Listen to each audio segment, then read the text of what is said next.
In forgotten Slavic villages, sinking into darkness, a primal fear still lingers.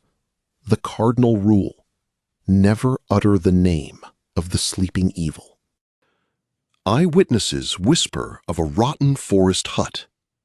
There, in the utter darkness, a single piercing yellow eye suddenly opens, promising certain doom.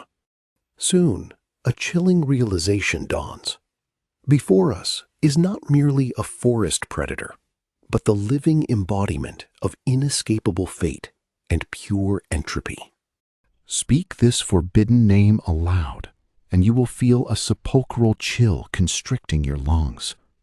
Likho the One-Eyed itself listens to you. Chapter 1. The true nature of this chthonic entity is concealed within the yellowed pages of ancient Slavic grimoires and half-forgotten, eerie folk beliefs. The texts describe its physical manifestation: an incredibly tall, emaciated figure, wrapped from head to toe in decayed rags. But the main, most terrifying feature of this eerie creature is its single, unblinking yellow eye. Ancient chronicles state that this cursed gaze can pierce the very fabric of time, unerringly seeking out in the crowd the one whose doom is already sealed, and whose salvation is now utterly impossible. The appearance of Likho in a dead autumn forest is always accompanied by a physical sensation of monstrous weight.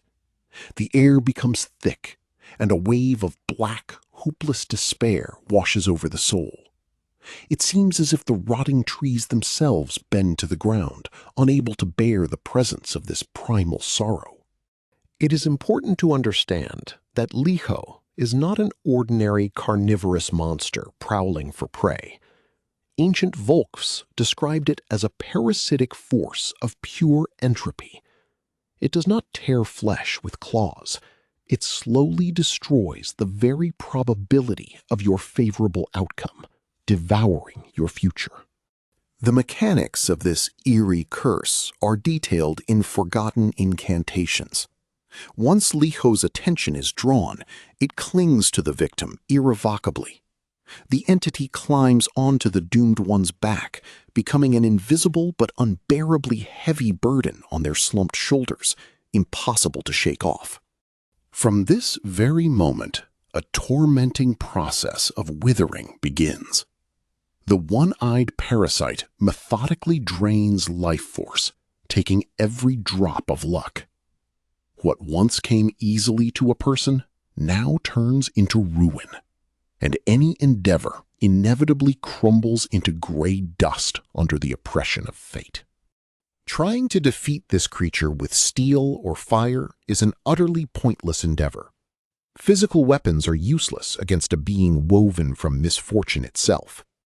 A blade will pass through its decayed rags without harm, only further enraging the entity that is already drinking your life. In the ancient treatises of Albertus Magnus and Novgorod birchbark manuscripts, frightening coincidences are hidden. They describe a chilling, unnatural silence that always precedes the arrival of fate. Birds suddenly fall silent, the wind dies down, and the whole world seems to hold its breath before the inevitable, deadly blow of blind destiny. Another unmistakable harbinger of impending trouble is the sharp, suffocating smell of damp earth and rotting autumn leaves. It penetrates the house even through tightly closed shutters. This stench of dark decay signifies that Likho has already crossed the invisible boundary of your own yard. Folklore often mentions that Likho sleeps, but the nature of this sleep is deceptive. It is not rest, but rather the hidden waiting of a spider in the center of its web. The fatal mistake of those who dare to disturb this darkness lies in the naive belief that evil can be controlled. Around a person marked by the yellow eye, reality itself begins to distort. Familiar forest paths suddenly loop back, sounds are distorted, and the faces of loved ones seem alien and hostile. Likho slowly but surely locks its victim in a cocoon of paranoia and madness. Any pathetic attempts to escape it are utterly futile. Old tales explicitly state, Likho rides on its victim's back. Like a merciless rider, it directs your every step, forcing you to make the worst decisions that inexorably lead straight to the edge of a gaping black abyss. The destructive consequences for the body manifest frighteningly quickly. A person carrying Likho begins to age suddenly and unnaturally. They are overcome by unknown ailments. Their hair turns gray in a matter of days, and a deep, incurable melancholy settles in their eyes, burning away all meaning of human existence. To comprehend the nature of this evil, one must turn to Slavic cosmology, specifically to the concept of dolya, fortune, and nedolya, misfortune. These two opposing forces weave the threads of human life. Dolya grants light and prosperity, while nedolya brings deprivation, illness, and bitter losses. Likho, however, acts as the absolute, concentrated apex of nedolya. This is no longer just a period of failures, but a sentient, malevolent entity that ruthlessly severs all remaining threads of well-being. It leaves a person no chance for redemption, turning life into an endless gray torment. A terrifying detail lies in the entity's voice. Chroniclers claim that Likho does not roar, but emits a quiet, melancholic whisper.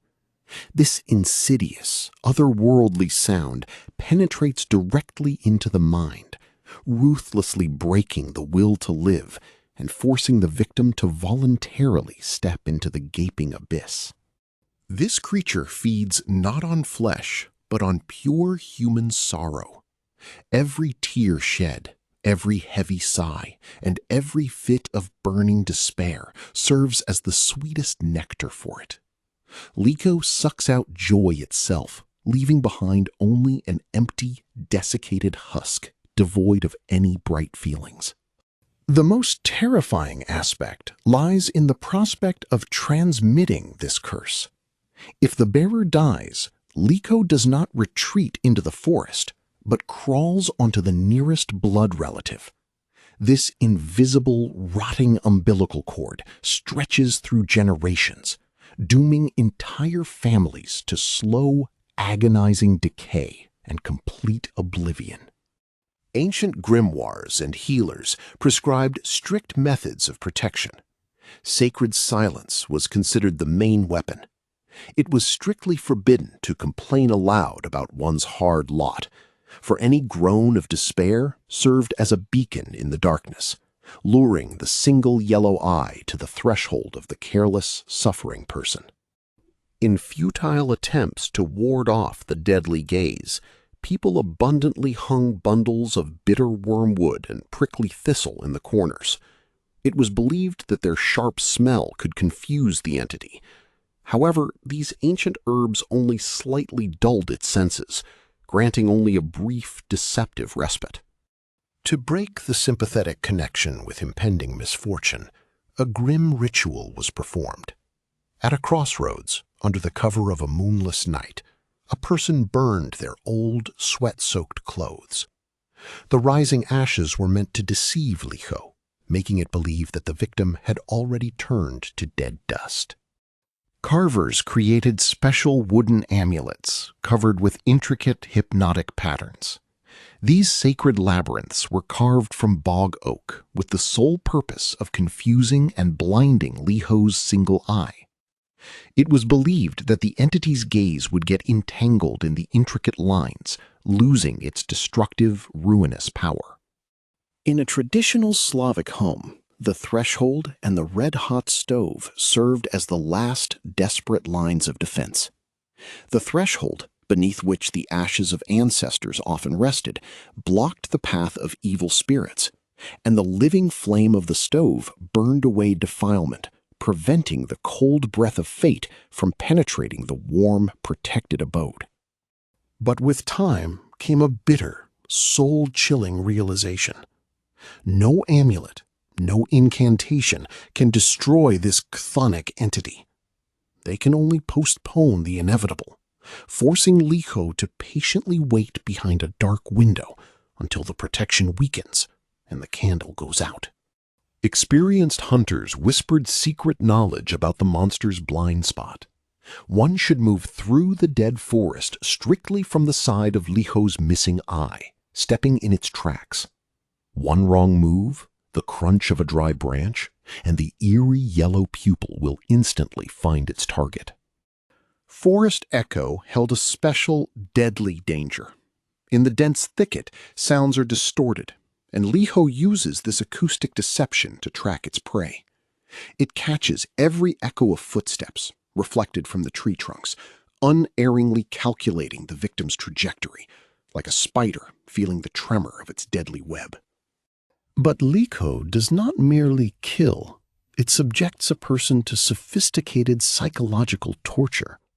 The entity forces the victim to relive their worst mistakes, betrayals, and losses again and again.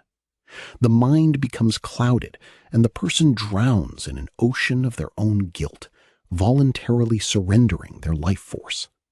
Likho's physical touch is described as absolute, unbearable horror. It is not just a touch, but a penetrating sepulchral cold that instantly bites into the very bones. Blood freezes in the veins, breath catches, and the body is gripped by paralysis, as if death has closed its icy embrace around the neck. That is why there is a strict ancient prohibition. When leaving a dark forest or an old graveyard, never look back.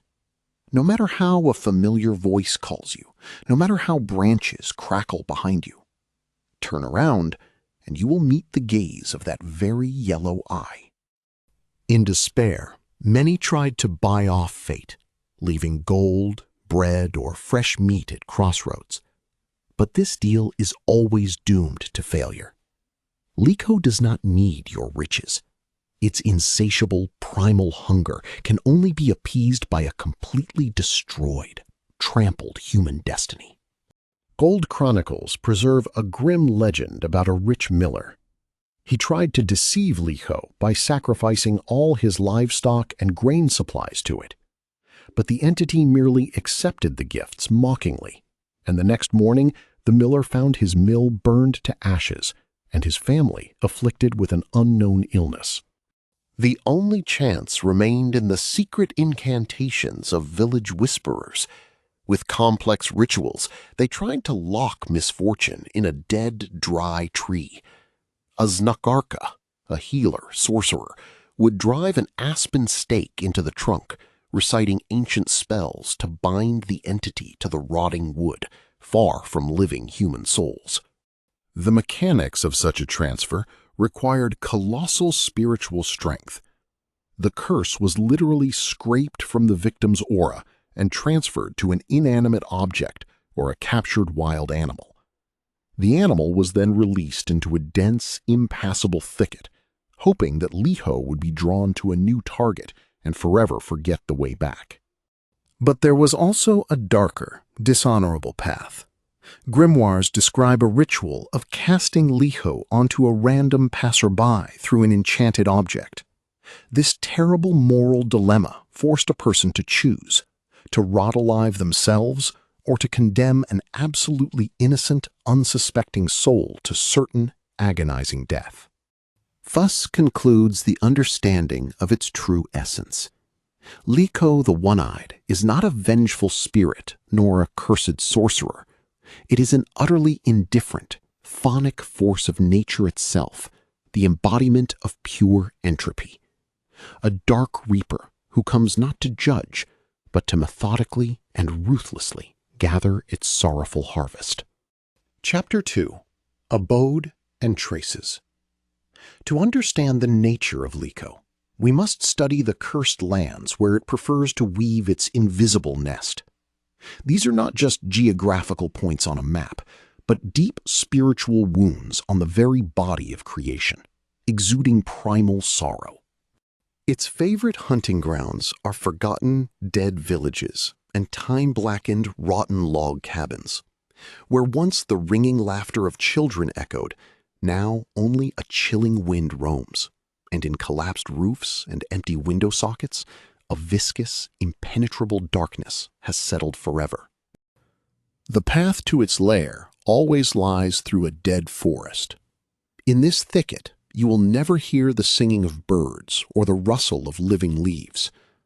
The tree trunks here are unnaturally twisted, as if they writhed in unbearable pain, trying to tear their rotting roots from the poisoned earth. In the yellowed pages of forgotten Novgorod chronicles, researchers find eerie mentions of sudden epidemics of total failures.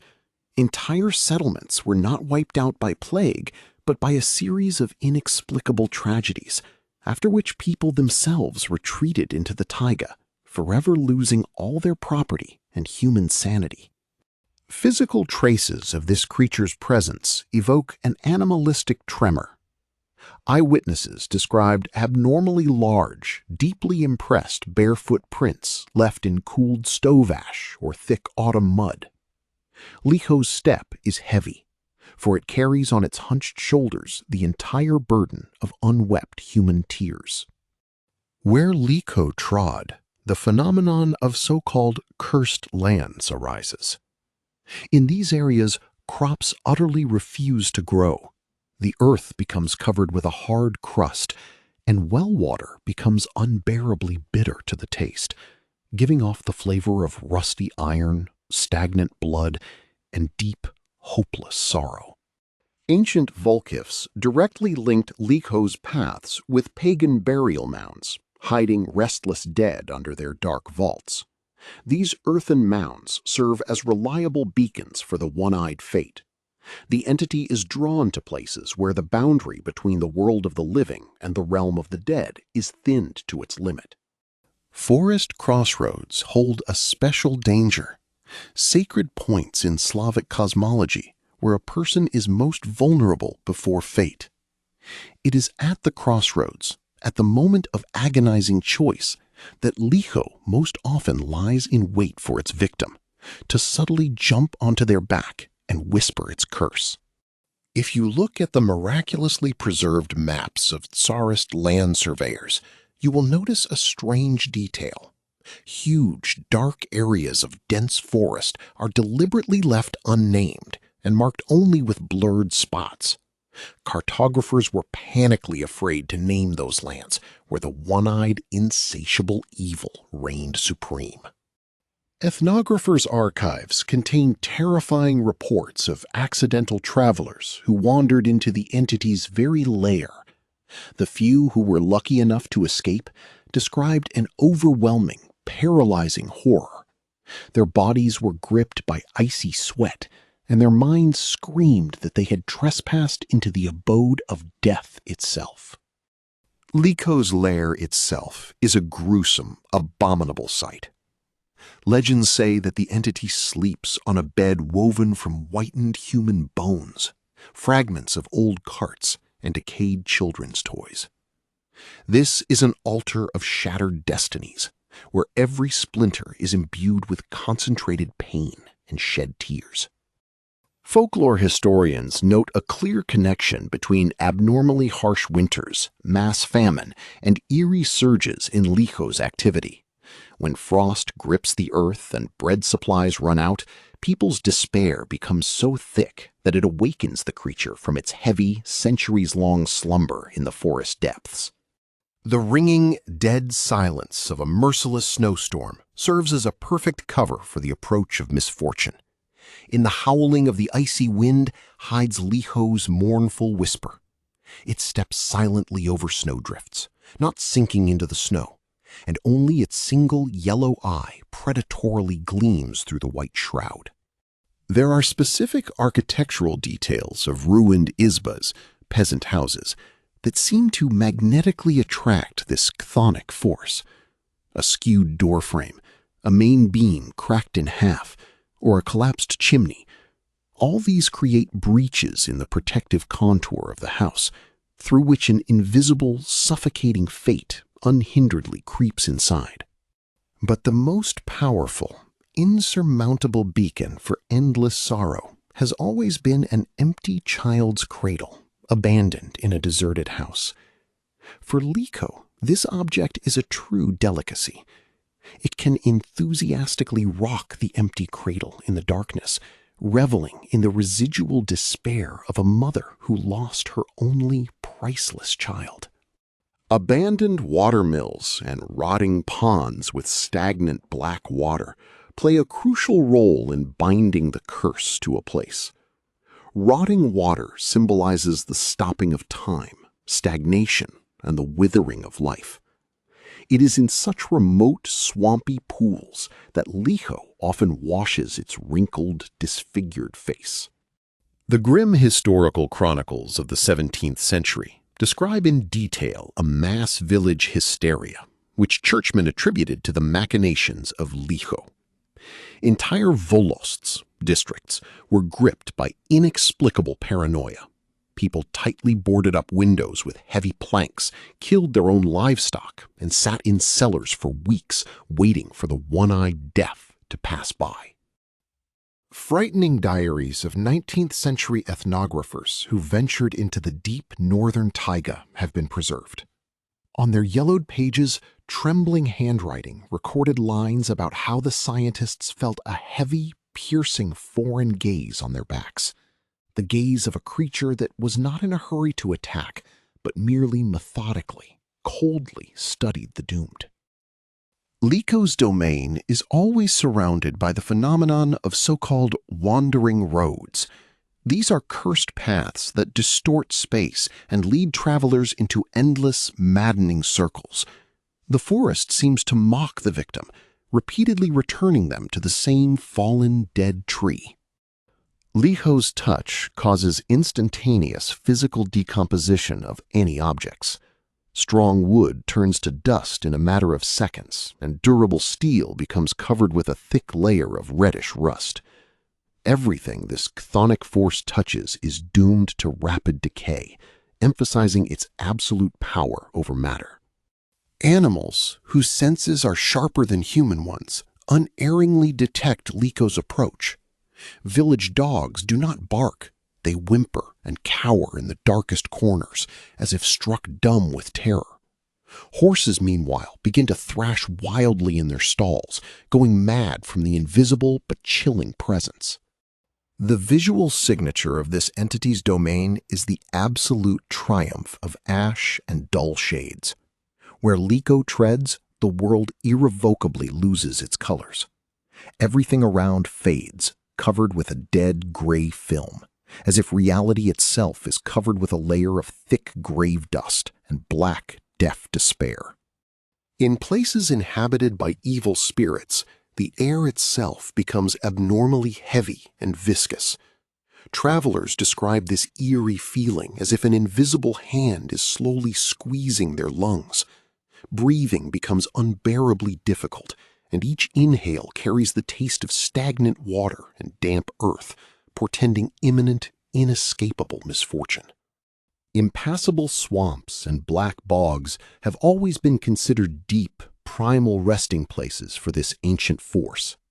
In the stagnant, rotting water lies the ideal cradle for entropy. It is there, among stunted snags and poisonous fumes, that Likho slumbers, gathering strength for its new, deadly campaign. An alarming legend about a strange mound of a sleeping giant has been preserved in ancient Slavic chronicles. Local residents believed that not a dead bogatyr, hero, rested under the huge earthen mound, but a lurking Likho. The land above it always remains barren, and anyone who dares to dig it is doomed. To protect themselves from wandering fate, peasants performed a specific ritual of closing borders. They plowed a deep furrow around the village with a black bull, creating a magical barrier. This circle was meant to cut off the settlement from external darkness, preventing the one-eyed doom from crossing the sacred protective line. Another desperate line of defense was rusty iron nails, which were hammered tightly into door frames. Ancient grimoires claimed that the point of iron can metaphorically blind evil. If Likho tries to look inside the izba, the cold metal will reflect its deadly gaze back into the darkness. But the most frightening realization lies in the fact that Likho does not need to break in by force at all. It possesses frightening, eternal patience and simply waits for an invitation. Should the homeowner curse their fate in their heart or carelessly mention misfortune, the door opens by itself. Excessive joy or loud boasting holds no less danger. In Slavic cosmology, pride acts as a dazzling beacon for the curse. Likho unerringly senses those who consider themselves masters of their own lives and comes to ruthlessly trample this naive human illusion. Old tales tell of a rich merchant whose boundless vanity summoned the One-Eyed Doom. He loudly boasted of his treasures, assuring that he had bought luck itself. The very next night, his barns rotted to the ground, and he himself ended his days as a madman, begging for a stale flatbread. The curse leaves its ugly imprint on the landscape itself. Where evil has settled, a sudden and utterly unnatural wilting of nature occurs. Healthy trees blacken and shed their leaves in the middle of a warm summer, and once fertile land becomes covered with deep cracks, as if drained to the very bottom. Wind plays a special role in the spread of defilement. It is believed that Likho's quiet, melancholic whisper is carried through the dry rustle of dead autumn leaves. In this sound, one can discern the monotonous chant of an ancient incantation, which slowly but surely drives mad anyone who dares to listen to it. From this, a truly terrifying thought arises. Perhaps in every abandoned, dilapidated house lives its own personal Likho. It feeds on the remnants of past warmth, absorbing the echo of others' tears and shattered hopes. These rotting log cabins become ideal incubators for pure, concentrated human sorrow. In an attempt to ward off misfortune, our ancestors practiced an ancient ritual of leaving offerings at the darkest edge of the forest. A crust of bread and a pinch of salt were placed on a moss-covered stump, hoping to appease the merciless entity. This was a desperate attempt to make a pact with that which knows no pity. But all these gifts were utterly futile. Grimoires warn, Likho's hunger for human despair is truly bottomless. The monster cannot be bribed with food or gold, for its only sustenance is your sorrow. Any attempt at appeasement only highlights the victim's weakness, whetting the monster's appetite. The landscape, forever disfigured by the presence of ancient fate, becomes a silent monument to human vulnerability. These dead wastelands and cursed forests serve as an eternal reminder that there are forces with which one cannot negotiate. Chapter 2 concludes here, on the border of a distorted world where entropy reigns. Chapter 3. Comparative Analysis. The archetype of one-eyed fate is not exclusively a Slavic nightmare. If we open ancient tomes of other cultures, we will find frighteningly similar images. This universal fear of inevitable punishment is deeply woven into the collective unconscious of our entire human race. A comparison with the ancient Cyclopes from Greek mythology, particularly the fierce Polyphemus, inevitably suggests itself. Like Likho, he possesses a single eye and lives in isolation, devouring unwary travelers. However, their mythological kinship sharply and forever ends with this superficial visual resemblance. The difference lies in the very essence of evil. The ancient Cyclops is crude, primitive physical cruelty, the personification of wild nature. Likho, however, is sophisticated psychological torture. It does not merely kill the flesh, it slowly, methodically breaks the spirit, forcing the victim to desire their own swift end. But the common motif of the single eye remains unchanged. In occult tradition, one eye symbolizes a focused, inescapable threat. It lacks binocular vision and therefore lacks depth and nuances. This yellow pupil sees only one straight line, the line of your inevitable, fatal doom. If we turn our gaze to Scandinavian sagas, we will find a connection with the Norns, maidens who weave the pattern of predetermined, absolutely unchangeable fate. Like Likho, they embody an inexorable fate that cannot be deceived, bribed, or circumvented, no matter how great your deeds. But here lies a frightening difference. If the Norns create, weaving golden threads of life into the cosmic tapestry, then Likho embodies that very dark, broken thread. It does not weave fate, it ruthlessly unravels it, turning a once beautiful pattern into rotting gray rags. Another grim parallel leads us to Celtic legends, to Balor, the lord of the Fomorians, possessor of the destructive evil eye.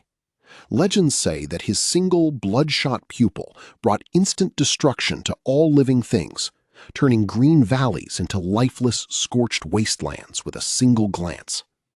However, a subtle, soul-chilling difference is hidden in this comparison.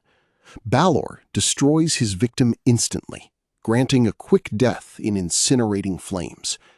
Likho, however, prefers slow, agonizing decay. It savors your downfall, stretching the agony over long years full of black despair and tears. Exploring the concept of the evil eye, we inevitably encounter Middle Eastern and Mediterranean traditions. There, the evil eye is perceived as a dangerous, yet incorporeal energetic blow. It is an envious glance cast behind, a fleeting shadow of another's malice, capable of bringing illness or sudden, inexplicable misfortune. The Slavic myth goes much further, elevating the abstract evil eye to the level of a physical, sentient entity. Likho is not just a neighbor's ill thought, it is the very concentrate of entropy, having taken on flesh. It is malice that has learned to walk through dead forests and purposefully seek out its doomed prey. In other cultures, we often encounter spirits of death, grim guides who take souls and lead a person to their inevitable end. Be it the Greek Thanatos or the Silent Reaper, their arrival means that all your allotted time has expired. But here lies an important difference, recorded in ancient treatises. Spirits of death are often absolutely neutral. They merely perform their work. Likho, however, actively, insatiably craves your suffering. It does not merely take life, it revels in how you lose everything most precious.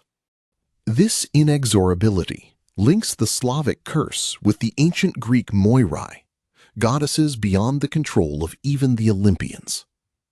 In these images is hidden a deeply rooted, primal human fear of the inevitability of the end. The fear that somewhere in the darkness, a clear script for your personal, inescapable, and utterly meaningless tragedy has already been written. If we cross the ocean, we will find a frightening parallel with the Wendigo from Native American legends. Both of these chthonic creatures are united by the motif of absolute, insatiable hunger. They roam snow-covered dead wastelands, embodying the very essence of winter, isolation, and bone-chilling cold. However, their appetites differ radically. The Wendigo is driven by a primal craving for human flesh. It devours the body. Likho, however, feeds exclusively on human suffering. This Slavic demon does not need your flesh. It needs your tears, your despair, and the slowly fading light of your hope. Many researchers try to attribute to Likho the traits of an archetypal trickster, a deceiver who breaks rules for chaos. But the ancient evil completely negates this concept. A trickster leaves a chance for salvation through wit or cunning. Likho, however, does not play games. It delivers a verdict. In world mythology, there is a common motif. The hero saves his life by blinding the monster. This archetypal plot gives a false sense of control. an illusion that even the most powerful chthonic evil can be defeated if deprived of its single vulnerable sense organ in a difficult struggle. The famous Slavic tale of the blacksmith who burned out Likho's eye with a red-hot awl directly echoes the ancient plot of the Odyssey. It seems as if before us is a classic story of the triumph of human reason over crude primal force, but folk memory holds a much darker and more hopeless truth. The grim twist of the Slavic version is that blinding does not stop the curse. Deprived of sight, Likho merely falls into a blind rage. It grows onto the blacksmith's hand with an axe, forcing him to cut off his own limb. You do not defeat fate, you merely pay a terrible price. The psychological interpretation of this single eye is truly horrifying. It symbolizes an absolute inability to see hope, future variations, or alternative paths. Likho's yellow pupil is the tunnel vision of deepest depression, where there is only one outcome: pain, darkness, and an inevitable, fatal fall into the abyss. In Germanic tradition, there is the concept of schadenfreude, the enjoyment of another's misfortune. Likho elevates this feeling to the rank of a cosmic, immutable principle. This is not just petty human envy. It is the universe itself which coldly and calculatingly smiles, watching everything you built crumble. If one seeks global analogies, the Hindu goddess Kali inevitably comes to mind, the dark embodiment of the destructive aspect of relentless time. Both these entities bring death to the old order, erasing illusions of security. They remind us that all existence in the world is doomed to decay and corruption. But unlike Kali's global stride, Likho does not seek to destroy the entire world. It represents your localized, purely personal apocalypse. The end of the world does not come for the entire planet, but only within the confines of your home and your slowly doomed mind. In an attempt to save themselves, the ancients resorted to the ritual of the scapegoat, transferring their sorrow onto an innocent victim. This concept is closely related to the mechanics of Likho's curse transmission. To survive, a person must consciously doom someone else to death, committing an unforgivable but necessary sin. The word Likho itself holds a grim linguistic paradox, about which ancient chroniclers wrote. In Old Slavic, it meant not only deprivation and misfortune, but also excess, something superfluous. This is a frightening duality embedded in its very root. This paradox reveals the true essence of the curse. To have too much Likho means to be burdened by an excess that ultimately leaves you with absolutely nothing. It is a heavy burden that burns away all life, turning wealth into dust and decay. In Western European tradition, we find a similar motif in the eerie engravings of the Dance of Death. There, a faceless skeleton draws kings and beggars into its round dance, reminding them of the inevitable end. But the Slavic Chthonic entity acts differently. It does not call for a dance. Likho does not spin its victim in a frantic rhythm. It becomes a heavy, motionless burden, clinging tightly to the human soul. This is not a fleeting encounter, but a slow, agonizing suffocation, where each new breath becomes harder and the light fades. Researchers of ancient texts find frightening parallels with Mesopotamian demons of sudden diseases and disasters. Like those ancient spirits of the wasteland, Likho brings with it an invisible contagion of failures, poisoning wells, drying up crops, and bringing black sorrow into the home. They are united by one blood-chilling trait: absolute blindness to the victim's moral character. Likho delivers its crushing blow absolutely randomly. It doesn't matter whether it's a righteous person or a sinner. The yellow eye chooses its target without any regard for justice. Likho's visual image often intersects with the ancient archetype of the ominous hag, a tall, withered old woman in decayed rags. This image symbolizes barrenness, decay, and the very death of nature, when cold autumn winds tear the last leaves from dead trees. But the most terrifying aspect lies in the fact that Likho is not tied to a single form. Ancient grimoires mention that it can appear as a huge bear, a black dog, or even an abstract, formless shadow gliding across the rotten floorboards of an abandoned izba. This one-eyed fate directly challenges the Eastern concept of karma and the idea of just universal retribution. Likho does not take past merits into account. It destroys the very belief that good deeds can protect a person from sudden, devastating misfortune.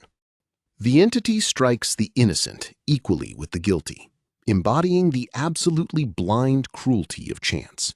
It is pure, primal entropy that defies logic or persuasion. When the yellow eye opens, all human laws of justice crumble into fine gray ash. Synthesizing these global archetypes, we learn a terrible truth. Likho is not just a local Slavic myth. It is a universal, primal fear of all humanity before the complete loss of control over one's life, before an inevitable catastrophe that cannot be foreseen or prevented. The one-eyed fate acts as a common nightmare, uniting different eras and continents. It is the dark side of our existence, an ancient evil lurking at the edge of perception. It patiently waits for the thin thread of luck to break, to take its place on your shoulders. Chapter 4. The Evolution of Fear. How did this ancient, chthonic horror manage to survive the change of eras, the fall of empires, and the advent of the Age of Reason? Likho did not disappear in the flames of progress. It merely lurked, exchanging its decayed rags for new, even more frightening forms. In the 19th century, the image of Likho began to transform. From a literal, tangible entity wandering through rotten swamps, it gradually turned into a grim metaphor. Classical literature began to use this name to describe a heavy, impenetrable anguish that eats away at the human soul from within. Folklore collectors tried to soften the ancient myth, adapting eerie legends for children's fairy tales. The degree of primal horror was artificially reduced. The entity was turned into a clumsy, rigid monster that a cunning blacksmith or a clever soldier could deceive, thereby saving their own lives. But despite strict censorship and attempts at rationalization, the hidden darkness still seeped through the pages. An attentive reader always noticed blood-chilling details, the unnatural silence of the forest, the sepulchral cold, and that oppressive feeling of absolute hopelessness accompanying the creature's appearance. The true, terrifying Likho always awakened during periods of great wars, epidemics, and large-scale national tragedies. When the earth was soaked with blood and tears, the masks fell away. People again began to whisper the forgotten name, physically feeling a heavy gaze drilling into their backs. The deep collective trauma of the 20th century became an ideal mirror for this ancient fear. The horror of bombings, repressions, and sudden death perfectly overlaid the archetype of inescapable fate. Likho simply changed its scenery, moving from dark thickets to ruined concrete cities. In our modernity, psychologists find in this myth a frighteningly accurate description of severe clinical depression. Likho sucks out joy, distorts the perception of reality, and forces a person to see the world exclusively in gray tones, erasing the slightest hope for a bright future. An eerie parallel arises. Ancient texts described Likho as an invisible burden riding on the victim. Today, patients similarly describe attacks of severe anxiety and panic attacks as an unbearable, heavy oppression on their shoulders, preventing them from taking even a single breath.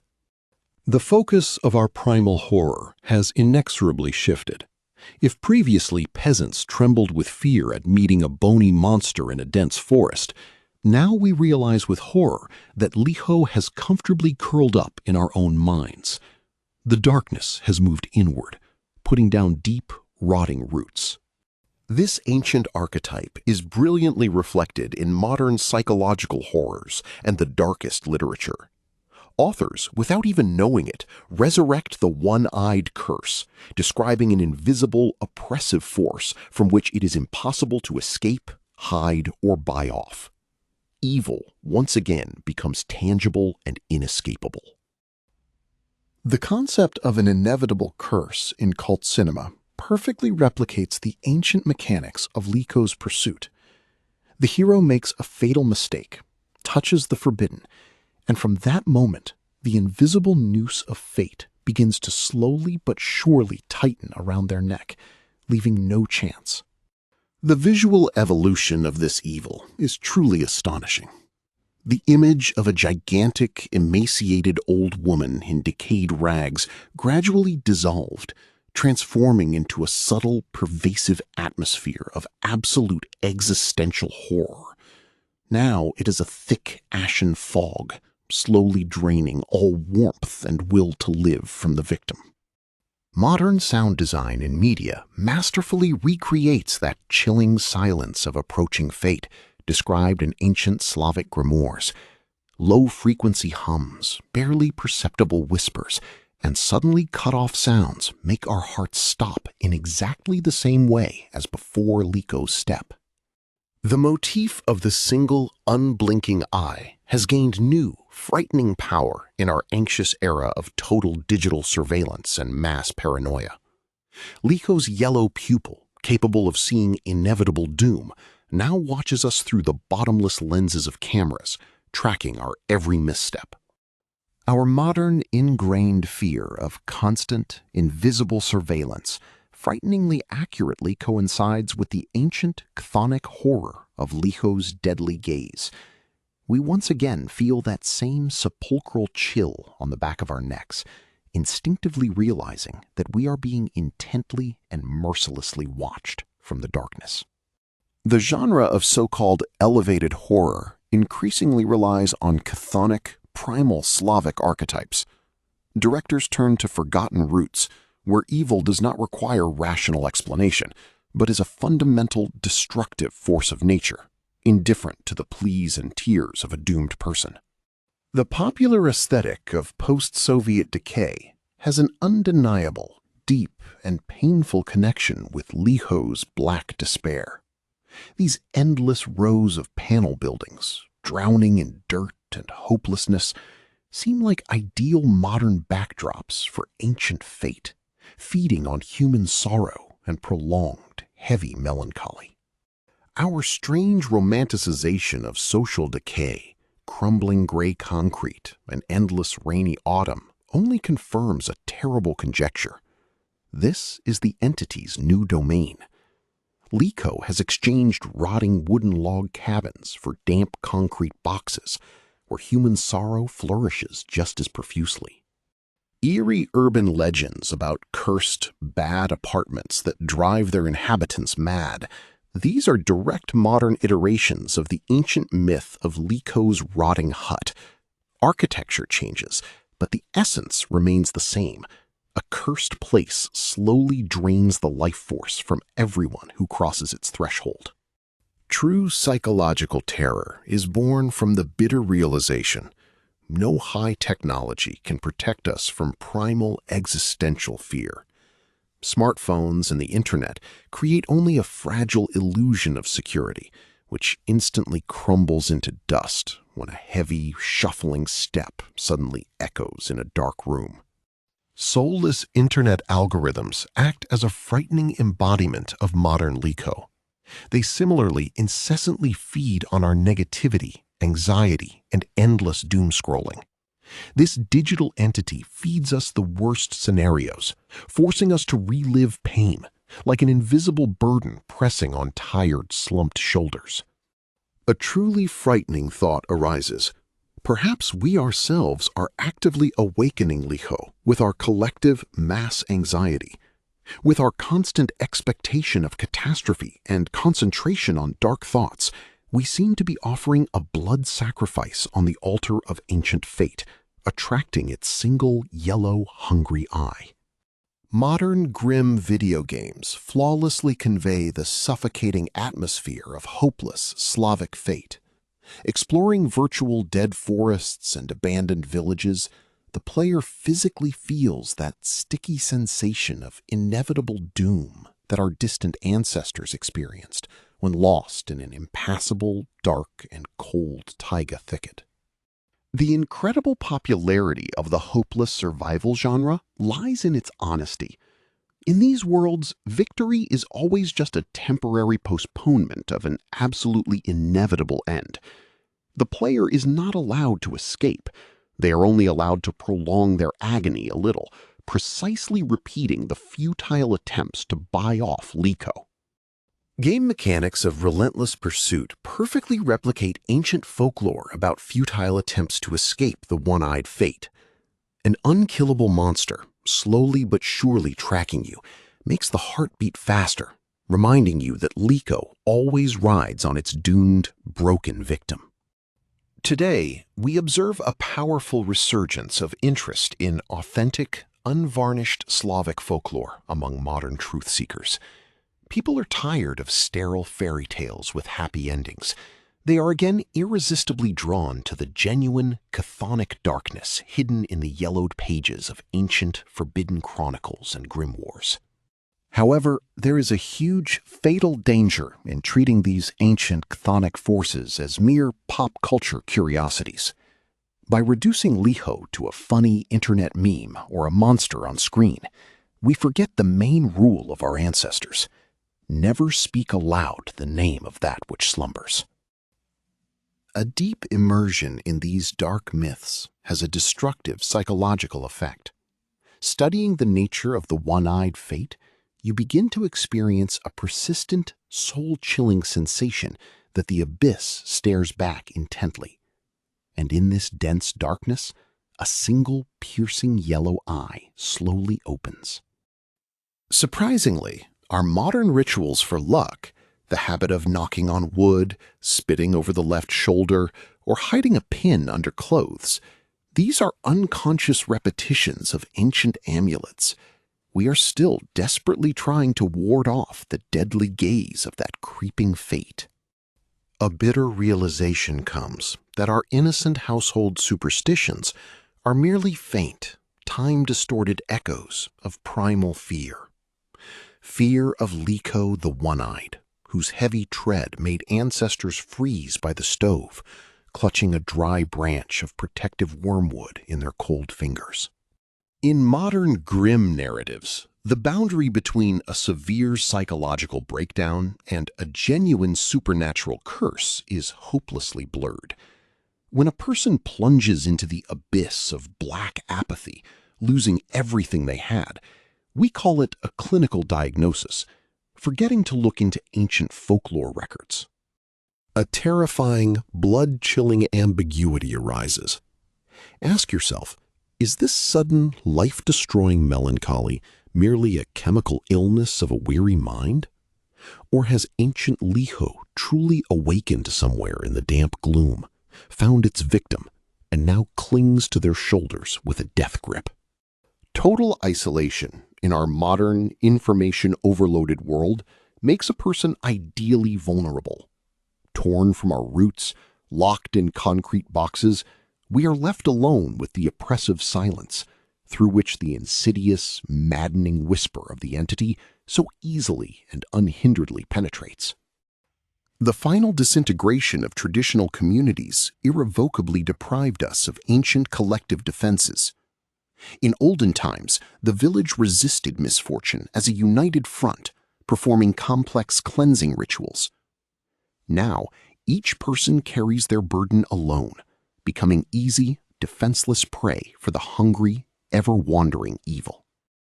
A blood-chilling thought emerges. Likho thrives in a crowded yet infinitely lonely metropolis, far better than in a rotting forest. Among thousands of indifferent faces, in the labyrinths of gray streets, This creature gathers the most bountiful harvest of hidden tears, despair, and broken destinies. The face of human fear changes with the shifting eras, but the very essence of inevitable fate remains absolutely the same. Dilapidated thatched roofs disappear, old boundaries are erased, but the heavy, bony hand of the ancient curse still mercilessly reaches out to us from the impenetrable darkness. Epilogue, Echo in the Darkness. We are enveloped by the heavy, suffocating realization that Likho was never truly defeated or forgotten. It did not perish in the fires of inquisitions, nor dissolve in the rays of enlightenment. It merely retreated into the shadows, holding its breath.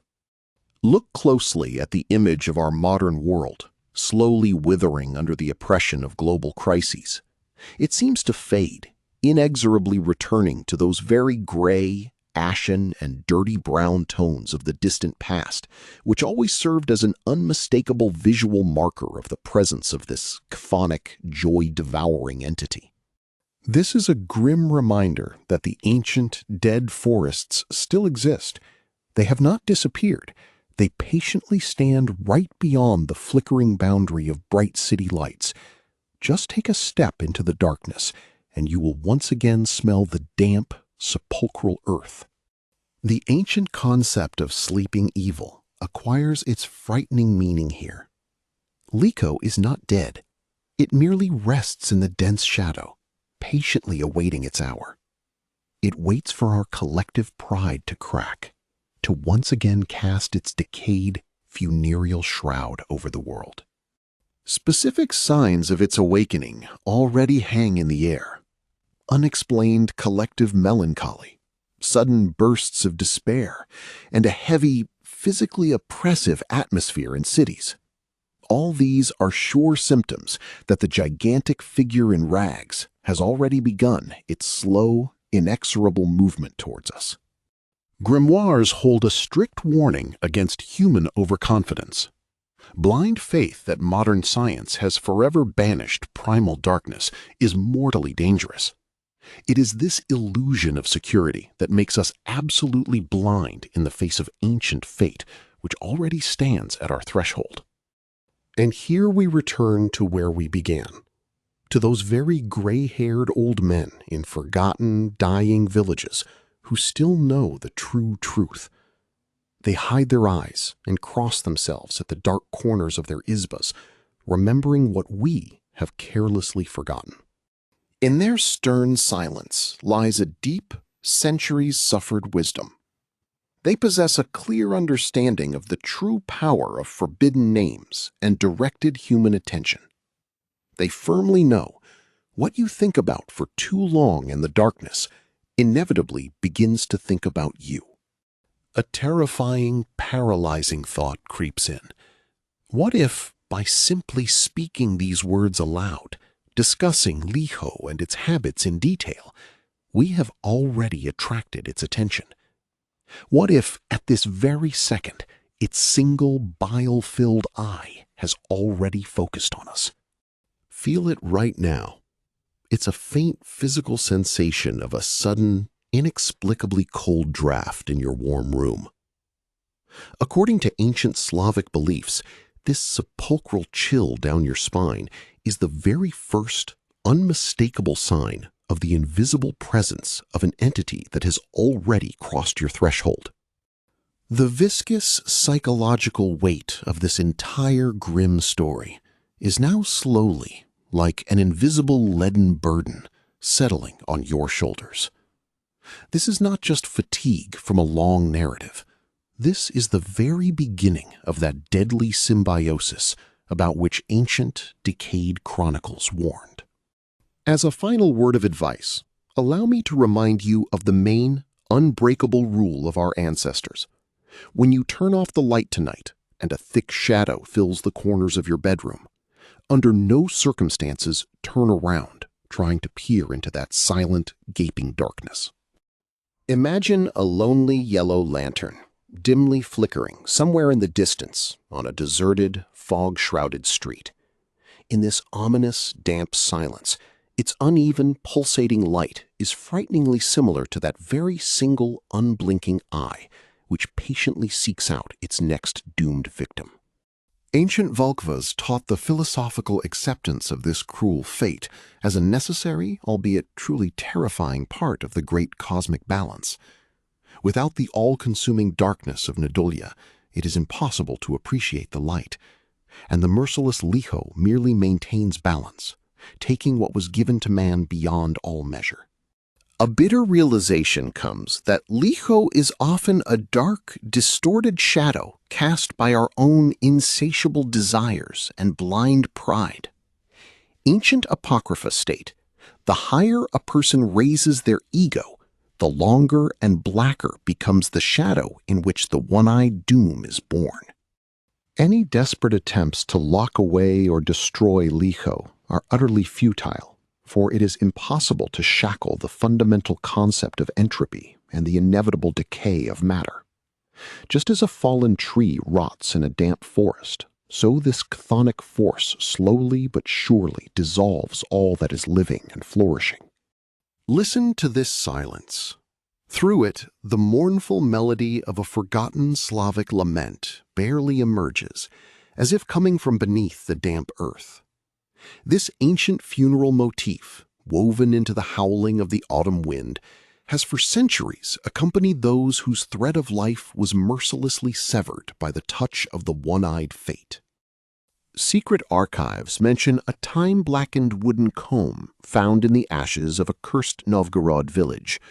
According to legends, this eerie artifact, covered with faded protective runes, still holds a particle of Likho's essence, exuding an aura of inexplicable, heavy despair around it. There is a frightening possibility that right now this cursed object peacefully lies under glass in some local history museum. Unsuspecting people pass by, not even realizing that their fleeting glances feed the dormant evil, waiting for just one careless touch. The true, profound essence of this grim myth lies in the fact that Likho is not just a fairy tale monster, but a physical, tangible embodiment of the ancient maxim memento mori.